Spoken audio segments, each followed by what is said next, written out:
So we've all heard the cliches, right? It's not about how many times you fall, it's about how many times you can get back up. They tell us to fall forward. They tell us, don't worry about whatever happened to you, everything will be okay, it's for the better.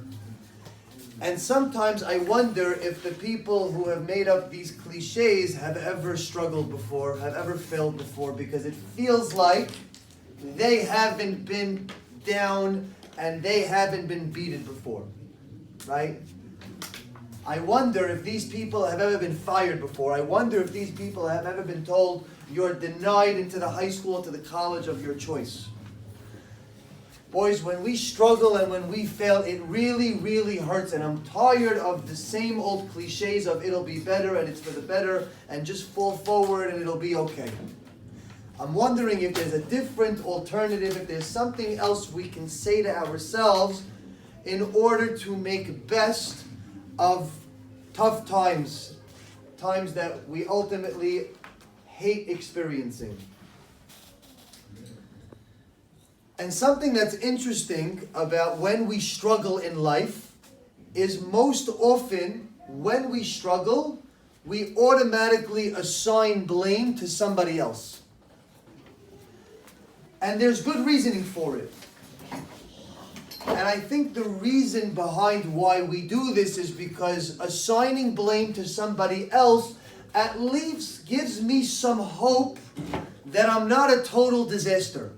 Right? My life is not working out so great. I'm failing my tests. My friends are not including me in plans. I'm having a very hard time with something that's going on. But you know what? At the end of the day, it's not really my fault. Because you see, my teacher, she's incompetent. And my mother, she's unreasonable. And my friend, he's mean. And so it gives me the slightest bit of hope that there's chance for me in my life to not be such a total disaster. Once it becomes my fault, that's it. There's nothing to talk about. Close up the store, we're going home. Because not only is my life a disaster, but I'm the one to blame. So what are we doing here? What's going on? How do we dig ourselves out of this hole? How do we get out of tough times? People are telling me these cliches about how it'll be okay. I feel like it's everybody else's problem. And you know what the worst part about all of this is? If it's somebody else's fault, if it's my mother, if it's my father, if it's my teacher, my sibling, my rabbi, my whoever, if it's somebody else's fault, that means that I need them to make change in order for me to be my best self. That is one of the scariest things you can ever tell me. That my life is in the hands of somebody else who most likely isn't even thinking or considering about me and what I need for me. That's very scary. That's very tough to process. There's got to be something we can do about this. And the way I like to conceptualize this problem is through football teams in the NFL. Boys, we're about to enter the last part of the season. And you'll start to see when they put on some games, they'll show some scenarios. In order for Team X to make the playoffs, the following things need to happen. And so for some teams it'll say, as long as they win, they're in. And for other teams it'll say, they need to win, and then there's like a list of what feels like 8,000 things that follow after. This team needs to lose. This team needs to tie. This team needs to win and lose and tie and this and this and this. And so my question to you boys is, what type of team do we ultimately want to be?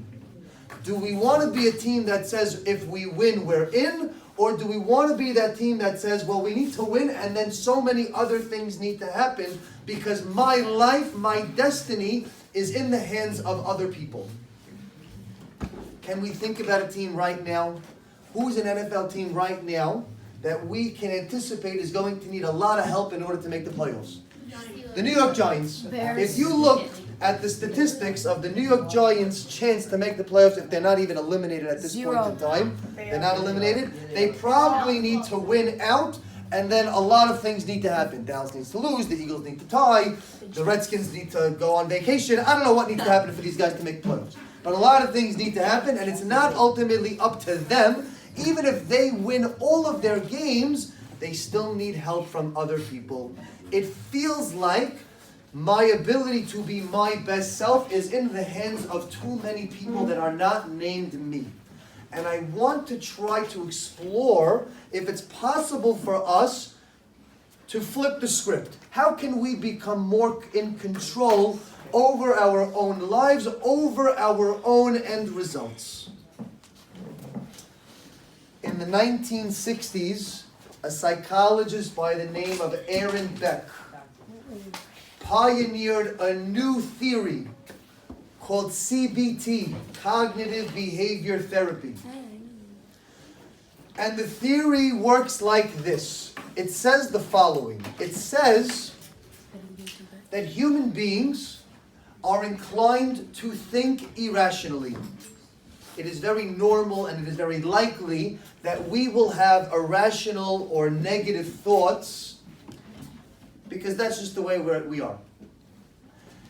And he goes further into this theory to explain how it all ties together. And I want you to listen carefully, because if you can understand this concept, you might be that NFL team that can control their own destiny.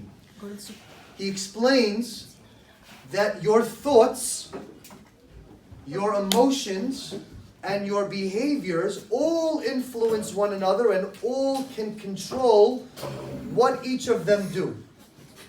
So for example, I may have a thought. That thought may control how I feel, my emotion, and then that emotion may control my behavior of what I do. And then that behavior can control the next thought that comes. And so there's this vicious cycle that goes on for some people that they ultimately end up stuck in a life of negativity. In a life of depression, maybe it's a life of anxiety. They keep on thinking and feeling and doing the same types of things, and so they never get out, they're stuck. And so Aaron Beck came up with a revolutionary concept that I would like to share with you all today. He says the following. He says, I want you to envision a better future, right? Maybe the end result of whatever was going on was you failed the test. Maybe you got into a fight with your parents. Maybe you got into a fight with a friend. What would you like to have seen different? What could have been a better result? Do you have that in mind? Good. What thought do you need to believe? What thought do you need to hold in order for you to get to that same end result that you desire? So I'll give you an example. When I was growing up, I'll give you my basketball history career log. 6th grade, did not make the basketball team. 7th grade, did not make the basketball team. 8th grade, guess what? Did not make the basketball team. 9th grade, guess what? Did not make the basketball team. By 10th grade, I finally made the team. I was so excited, and guess what? Sat on the bench for most of that season. 11th grade, I'm finally on a high. You know what? I'm going to work hard, this and that. Here we go. Didn't make the team. By 12th grade, I said to myself, I can't do this anymore. I wanted to quit, and I said to myself the following. I am not good, or I am not good enough, so therefore my action was quit. And for a month in senior year, I said to myself, I'm done with basketball. But then I had a change of heart, and I said to myself, what do I ultimately want? Because I don't want to be sitting at home not playing basketball. That's what I want to be doing. So I said to myself, in order for me to need to be playing basketball right now, what thought do I need to have? How can I change the way I think? And instead of thinking that I can't do it, instead of thinking that I am not capable, I said to myself, I am capable, I can do it, just need to work a little bit harder. And I said to myself, my opportunity hasn't come yet, but in due time it will. I changed the way I thought. And that shift in perspective allowed me to go on to make the basketball team in 12th grade. I became 6th man. Ultimately, I became a starter when somebody on the team got hurt. and then the rest is history. I'm recognized today as somebody who's good enough that I teach other people how to play basketball. So I went from somebody who was so incompetent and incapable, because once upon a time I thought to myself, I'm not capable, to somebody who over time ultimately became a teacher in that same very area in life. So boys, my question to you is the following, and it's a very simple one. What type of NFL team do you want to be? When it comes down to the last week in the regular season, do you want to be the team that says, win and in, I control my own destiny, or is my life's problems in the hand of everybody else that's not named me? And I need my teacher and my parents and my friends and my dog and the neighbors. Everybody's got to be different in order for me to be the person that I ultimately want to be. The second, I can do two things. Number one, hold myself accountable, not because I think it's my fault, but because I want to take control over my own life. And number two, learn how to change the thoughts that I have in my own head to produce better results. Maybe, just maybe, that will give me a fighting chance. Every single day you have an opportunity to make yourself a better version of yourself. When is it time to stop blaming everybody else? And when is it time to control our own destiny and to control our own situation? What do you want to do the next time this happens? Shabbat Shalom.